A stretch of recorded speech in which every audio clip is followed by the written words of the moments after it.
Bonjour, je suis Yeshita Mrat, l'ambassadeur d'Éthiopie au Maroc.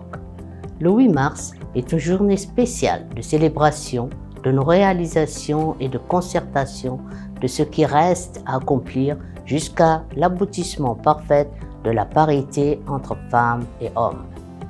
Chez nous, en Éthiopie, sous l'impulsion de notre Premier ministre, Dr Abiy Ahmed, d'importants pouvoirs ont été octroyés aux femmes, la moitié des 20 postes ministériels de son gouvernement, et c'est son Excellence Mme Sahle-Work Zewde, notre présidente, qui est actuellement la seule femme chef d'État de notre continent.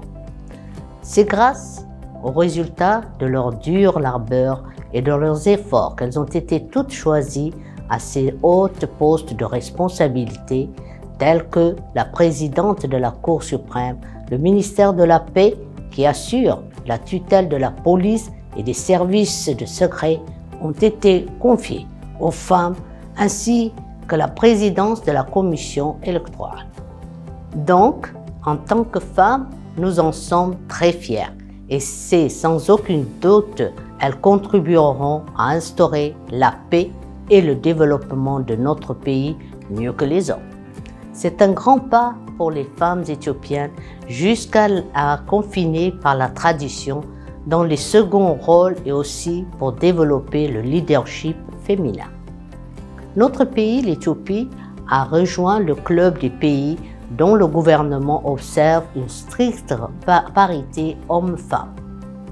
Ces remarquables efforts doivent être suivis par d'importantes initiatives pour améliorer les conditions de vie des femmes.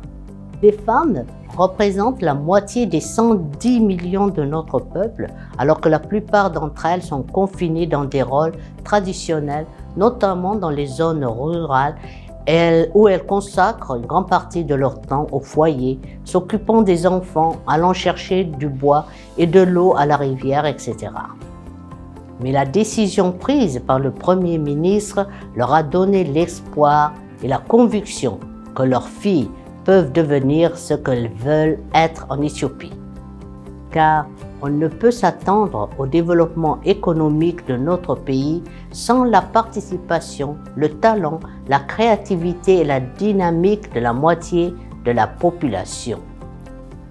Toutefois, le processus et la voie de la consécration des valeurs d'égalité et de parité entre femmes et hommes, la promotion des droits socio-économiques sont confrontés à de nombreuses difficultés qu'il faudra surmonter ensemble, hommes et femmes, afin d'atteindre les objectifs du développement durable au profit de la femme et de la société en général.